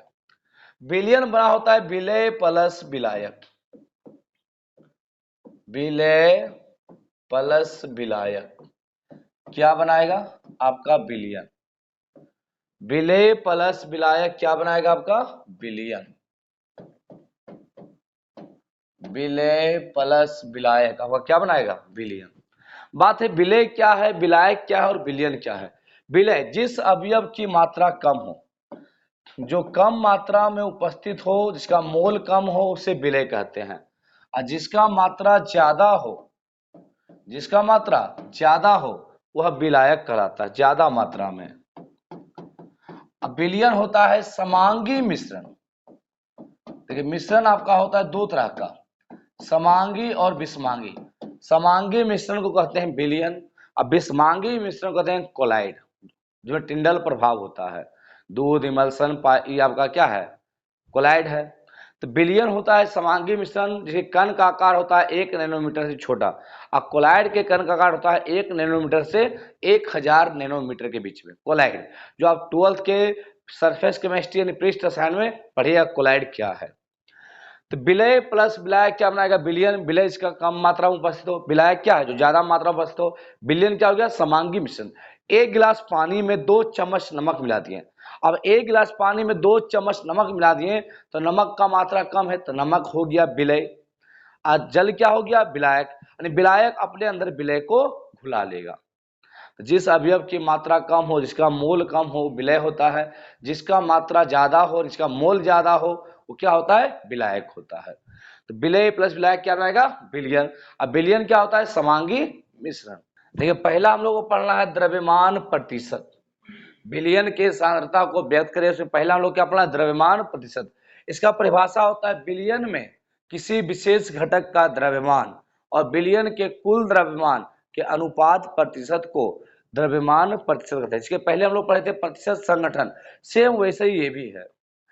तो द्रव्यमान प्रतिशत क्या है, किसी विलयन में किसी विशेष घटक का द्रव्यमान और विलयन के कुल द्रव्यमान का अनुपात प्रतिशत। से मान लो एग्जांपल लेगा कि विलय, विलय प्लस विलायक, देखिए अनुपात विलय का द्रव्यमान बटे विलयन का द्रव्यमान गुना 100, बट विलय प्लस विलायक क्या बनाएगा विलयन।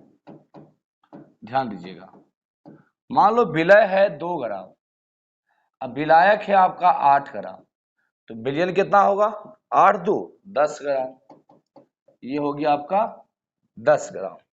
अगर इसमें पूछे विलय का परसेंटेज कितना है तो विलय का परसेंटेज क्या हो जाएगा, जिसका परसेंटेज निकालना है उसका द्रव्यमान बटे कुल द्रव्यमान गुना 100। 10 दहे के 100, 10 दूनी 20% आपका विलय है। अब विलायक कितना हो जाएगा 80%, 100 का परसेंटेज होता है। तो द्रव्यमान प्रतिशत सिंपल है, जिसका आपको द्रव्यमान परसेंटेज निकालना है प्रतिशत उसका द्रव्यमान बटे विलयन का कुल द्रव्यमान गुना 100।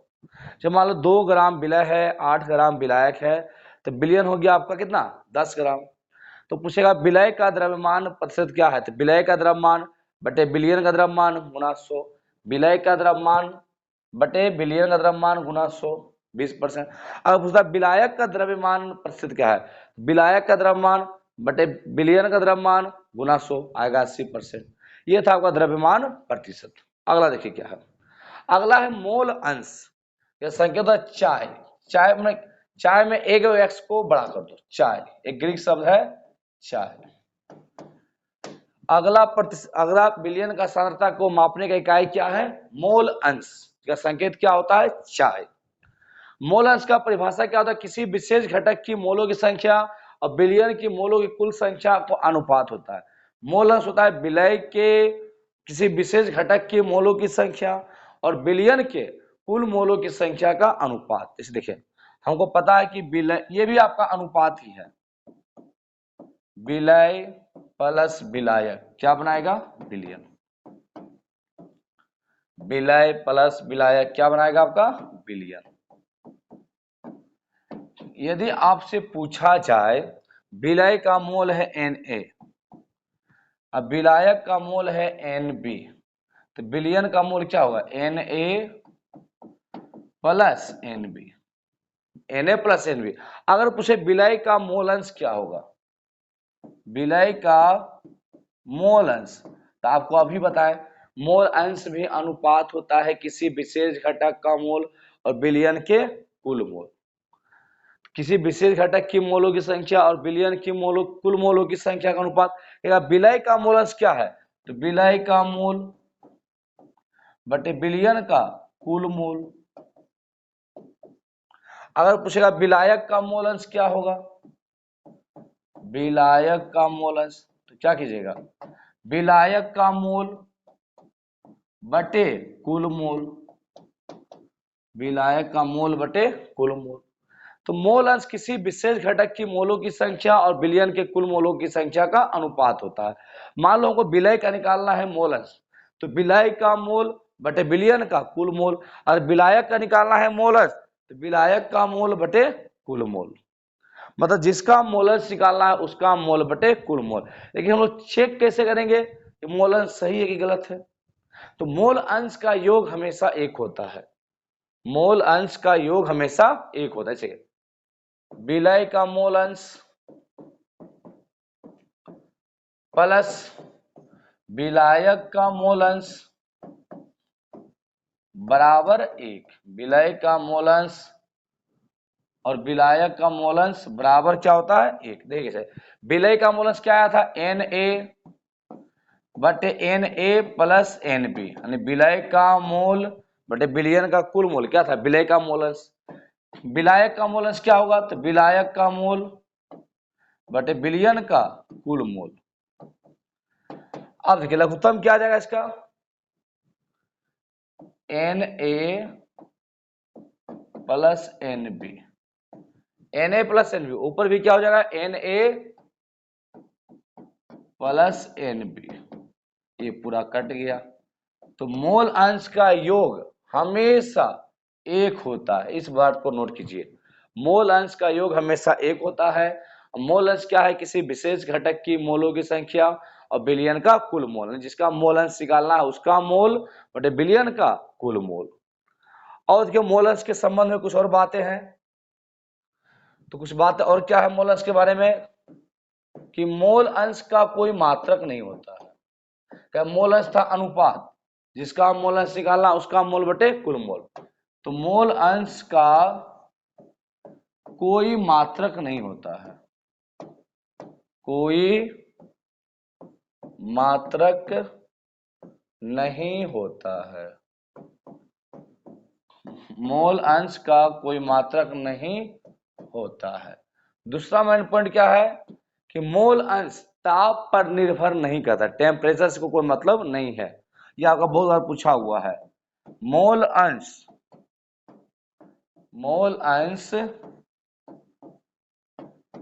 ताप पर निर्भर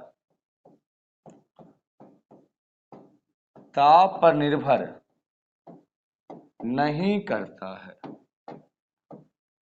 मोल अंश ताप पर निर्भर नहीं करता है। मोल अंश का योग हमेशा एक होता है, मोल अंश का कोई मात्रक नहीं होता है, अब मोल अंश ताप पर निर्भर नहीं करता है। यह था आपका मोल अंश बिलियन के सांद्रता को व्यक्त करने का एक इकाई, जो था विलय जो किसी विशेष घटक का मोल और विलयन के कुल मोल का अनुपात था। कोई मात्रक नहीं होता है, ताप पर निर्भर नहीं करता है, और मोल अंश का योग हमेशा एक होता है। अगला आपका है मोलरता। मोलरता देखिए, मोलरता विलयन के सांद्रता को मापने की इकाई मोलरता भी है, जिसका संकेत होता है बड़ी एम। तो मोलरता क्या हो गया? विलयन के सांद्रता को मापने का इकाई है। विलय का मात्रा क्या है? विलायक का मात्रा क्या है? तो मोलरता की परिभाषा होता है 1 लीटर विलयन में उपस्थित विलय की मोलों की संख्या। 1 लीटर विलयन में उपस्थित विलय की मोलों की संख्या को मोलरता कहते हैं। 1 लीटर विलयन में विलयन क्या? विलय प्लस विलायक। विलय की मोलो, विलय क्या? इसका मात्रा कम हो। 1 लीटर विलयन में उपस्थित विलय की मोलों की संख्या को मोलरता कहते हैं। अब मोलरता बराबर होता है विलय की मोलों की संख्या बटे विलयन का आयतन लीटर में। 1 लीटर विलयन में उपस्थित विलय के मोलों की संख्या को मोलरता कहते हैं। मोलरता का फॉर्मूला क्या हो गया? विलय की मोलों की संख्या बटे विलयन का आयतन लीटर में। अब मोलरता का मात्रक, मोलरता का मात्रक हो जाएगा मोल प्रति लीटर।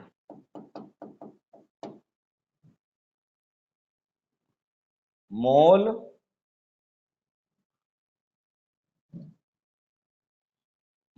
प्रति लीटर।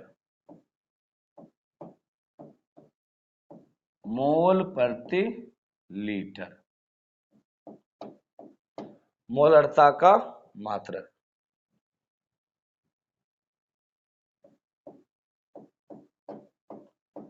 मोलरता का मात्रक क्या होगा? मोल प्रति लीटर। मोलरता क्या है? 1 लीटर विलयन में उपस्थित विलय की मोलों की संख्या को मोलरता कहते हैं। मोलरता को बड़ी एम से सूचित किया जाता है, जो होता है विलय की मोलों की संख्या बटे विलयन का आयतन लीटर में। विलय का मोल क्या होगा? दिया हुआ भार बटे आने भार। मोलरता का मात्रक क्या हो गया? मोल प्रति लीटर। और सबसे मेन पॉइंट क्या है कि मोलरता ताप पर निर्भर करता है। मोलरता ताप पर, मोलरता ताप पर निर्भर करता है। ताप पर निर्भर करता है। देखिए, हम इससे पहले क्या पढ़े थे कि मोल अंश ताप पर निर्भर नहीं करता है। तो मोलरता संबंध में क्या हो गया? 1 लीटर विलयन में उपस्थित विलय की मोलों की संख्या को मोलरता कहते हैं। मोलरता को बड़ी एम से सूचित किया जाता है। और मोलरता क्या होता है? विलय की मोलों की संख्या और विलयन का आयतन लीटर में। अब मोलरता का मात्रा क्या हो जाएगा? मोल बटे लीटर, मोल प्रति लीटर, मोल बटे लीटर। अब मोलरता ताप पर निर्भर नहीं कर, मोलरता ताप पर निर्भर करता है। मोलरता मोललता नहीं करता, मोलस नहीं, मोलरता ताप पर निर्भर करता है, क्योंकि मोलरता में आयतन है जो ताप द्वारा प्रभावित होता है। तो इस पर एक क्वेश्चन हम लोग करते हैं। क्वेश्चन क्या रहेगा इसमें? 80 ग्राम सोडियम हाइड्रोक्साइड को 80 ग्राम सोडियम हाइड्रोक्साइड को 500 मिलीलीटर जल में मिलाया जाता है। 500 मिलीलीटर जल में मिलाया जाता है, तो विलयन का मोलरता क्या होगा? विलयन चैप्टर 12 में एक चैप्टर आपका है सॉल्यूशन विलयन। तो इस चैप्टर में सबसे पहले न्यूमेरिकल सोल्व करना है, मोल अवधारणा पढ़े। विलयन चैप्टर में सबसे पहले आपको न्यूमेरिकल सोल्व करना, तो आंख मूंद कर कुछ मत देखना है, सबसे पहले निकालना है मोल। क्या निकालना है? मोल, दिया हुआ भार बटे आणविक भार। तो 80 ग्राम सोडियम हाइड्रोक्साइड को 500 मिलीलीटर जल में मिलाया जाता है, तो विलयन का मोलरता क्या होता है? तो मोलरता क्या था? विलय का मोल। और आपको बोले मोलरता या मोललता या मोलंश हो, तो आंख मूल के पहले क्या निकालेंगे? मोल। तो मोल क्या होता है? विलय। मोलरता क्या था? विलय का मोल। तो मोल क्या होता है? दिया हुआ भार। ऐसे विलय कौन है? विलय तो आपका हो गया सोडियम हाइड्रोक्साइड का, जल क्या हो गया? विलायक। तो विलय का मोल क्या होता है? दिया हुआ भार बटे आणविक भार। सोडियम हाइड्रोक्साइड का आणविक भार होता है 40 ग्राम। कैसे? सोडियम का भार 23 ग्राम, ऑक्सीजन का 16, हाइड्रोजन का 1, 23 16 39 1 40। तो दिया हुआ भार बटे आणविक भार, मोल हो गया 2 मोल। अब मोलरता क्या होता है? विलय का मोल, जिसका मात्रा कम हो, विलय का मोल बटे विलयन का आयतन लीटर में। लेकिन विलयन का आयतन है 500 मिलीलीटर, लीटर में से बदलेंगे तो 1000 से भागा दे देंगे, क्योंकि मोलरता होता है विलय का मोल बटे बिलियन का आयतन लीटर में। 2 शून्य कट गया, 500 मिलीलीटर था, लीटर बदलने क्या किया, इधर से भागा दिए, 10 चला गया ऊपर, 10 गुना 2/5, 5 दूनी 10, 2 दूनी 4, 4 मोल प्रति लीटर। ये था आपका मोलरता। अगला है लास्ट मोललता। मोललता छोटी एम। मोललता का परिभाषा है 1 केजी विलायक, यही अंतर है, मोलरता था 1 लीटर बिलियन में, अब मोललता है 1 केजी विलायक में उपस्थित विलय की मोलों की संख्या को मोललता कहते हैं। 1 केजी विलायक में उपस्थित विलय की मोलों की संख्या को मोललता कहते हैं। मोललता बराबर विलय की मोलों की संख्या बटे विलायक का द्रव्यमान केजी में। विलायक, मोलरता था 1 लीटर बिलियन में, मोललता क्या है 1 केजी विलायक, विलायक क्या, इसका मात्रा अधिक हो, विलायक था, तो मोललता क्या हो गया, विलय की मोलों की संख्या बटे विलायक का द्रव्यमान केजी में। तो मोललता का मात्रक क्या हो जाएगा, मोल प्रति केजी, वो था मोल प्रति लीटर, क्या होगा मोल प्रति केजी। और सबसे बड़ी पॉइंट क्या होगा, मोललता ताप पर निर्भर नहीं करता है, मोललता ताप पर निर्भर नहीं करता है। तो 3 पॉइंट पढ़े थे, मोल अंश, मोलरता, मोललता, उसमें मोलरता आपका ताप पर निर्भर करता था क्योंकि मोलरता में आयतन था। उससे पहले हम लोग पढ़े थे द्रव्यमान प्रतिशत, वो अभी ताप पर निर्भर नहीं करता है। तो 1 केजी विलायक में उपस्थित विलय की मोलों, 1 केजी विलायक में उपस्थित विलय की मोलों की संख्या को मोललता कहते हैं। मोललता बराबर विलय की मोलों की संख्या बटे विलायक का द्रव्यमान केजी में। मोललता का मात्रक क्या हो जाएगा, मोल प्रति केजी। अब मोललता ताप पर निर्भर नहीं करता है। तो इस पे क्वेश्चन हो जाए, पहले क्वेश्चन क्या रहेगा इस पर रहेगा, आपको मान लीजिएगा 40 ग्राम सोडियम हाइड्रोक्साइड को, 40 ग्राम सोडियम हाइड्रोक्साइड को 100 ग्राम जल में मिलाया जाता है। देखिए सोडियम हाइड्रोक्साइड हो गया विलय, इसका मात्रा कम है, जल क्या हो गया विलायक। अब मोललता क्या होता है, मोललता होता है विलय का मोल, विलय का मोल बटे बटे विलायक का भार केजी में, बटे विलायक का भार केजी में, विलायक का भार केजी में। तो विलय कौन हो गया 40 ग्राम सोडियम हाइड्रोक्साइड, इसका मोल क्या हो जाएगा, मोल हो जाता है दिया हुआ भार बटे आणविक भार। और सोडियम हाइड्रोक्साइड का आणविक भार कितना होता है, 40 ग्राम ही होता है। सोडियम का भार 23 ग्राम, ऑक्सीजन का भार 16 ग्राम, हाइड्रोजन का भार 1 ग्राम, कितना हो गया 40 ग्राम। तो दिया हुआ भार बटे आणविक भार, मोल कितना हो गया 1। तो मोललता निकल जाएगा, मोललता क्या हो जाएगा, विलय का मोल बटे विलायक का भार केजी में। विलायक का भार 100 ग्राम है, तो 100 ग्राम को केजी में बदलेंगे कैसे, 100 ग्राम को केजी में बदलने के लिए 1000 से भागा देंगे, 2 शून्य 10 का चलेगा ऊपर, तो मोललता आ गया 10 मोल प्रति केजी। ये था आपका मोलरता और मोललता। तो वीडियो को 1 से 2 बार शुरू से अंत तक देखिएगा अच्छी तरह से। हमें आशा है कि मोल से संबंधित कोई क्वेश्चन छूटेगा नहीं। आज का प्रैक्टिस सेट भी दमस के आपसे कराया जाएगा अपने YouTube channel Buddha chemistry classes में भी और play store app Buddha science academy में भी।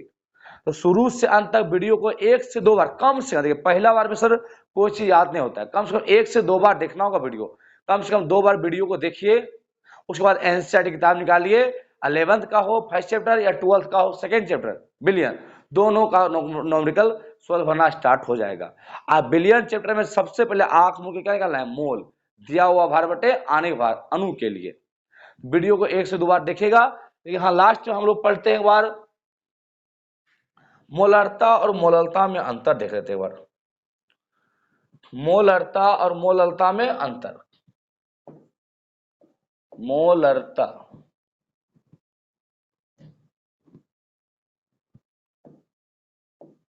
मोलरता और मोललता में अंतर। वो जो पूछा हुआ है मोलरता और मोललता में अंतर। तो पहला पॉइंट, मोलरता होता है 1 लीटर बिलियन में उपस्थित विलय की मोलक संख्या। 1 लीटर बिलियन में उपस्थित विलय की मोलक संख्या। मोलरता क्या होता है?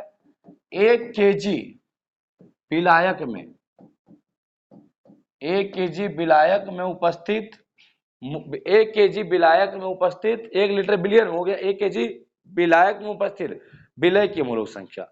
दूसरा अंतर क्या हो गया? मोलरता का मात्रक होता है मोल प्रति लीटर, मोल प्रति लीटर। देखिए मोलरता का मात्रक क्या हो जाता है? मोल प्रति केजी। अगला अंतर क्या हम लोग देखेंगे? मोलरता ताप पर निर्भर करता है, क्योंकि मोलरता में आयतन था, जबकि मोललता ताप पर निर्भर नहीं करता है। और लास्ट अंतर क्या था कि मोलरता को बड़ी एम से सूचित किया जाता है, जबकि मोललता को छोटी एम से सूचित किया जाता है। ये था आपका मोलरता और मोललता में अंतर। आप इस वीडियो को जरूर 1 से 2 बार देखिएगा। जो भी डाउट हो एनसीईआरटी आपको पूछेगा और कमेंट में हमें बताइएगा किस टॉपिक या किस पॉइंट को आपको समझ में नहीं आया है। इस तो आपका मैराथन क्लास चल रहा था, पूरे चैप्टर को साथ में लेकर चल रहे थे, फिर इसका अलग टॉपिक वाइज वीडियो भी बनेगा।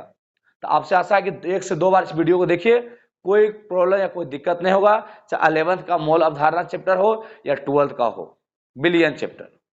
ये आपको फिजिकल केमिस्ट्री में काफी हेल्प मिलेगा, खास करके मोल, मोलरता, मोललता और मोलस को रट जाइए। इससे देखिए एक शायरी हमारे स्टूडेंट ने क्लास में बोले थे कि ऑर्गेनिक बड़ा बेवफा है, रात पढ़ो सुबह सफा है। ये बुद्धा सर पूरे ऑर्गेनिक केमिस्ट्री को भी काफी इजी करने का प्लानिंग है, काफी तगड़ा और शानदार पढ़ाएंगे। और इनऑर्गेनिक केमिस्ट्री के दर्द से वही आबाद है जिसे आवर्त सारणी याद है, और फिजिकल केमिस्ट्री के दर्द से वही आबाद है जिसको मोल अवधारणा याद है। आपसे आशा है 1 से 2 बार इस वीडियो को देखिए, कोई दिक्कत आपको नहीं होगा मोल अवधारणा फिजिकल केमिस्ट्री में। फिर मिलते हैं नेक्स्ट वीडियो में। जय हिंद।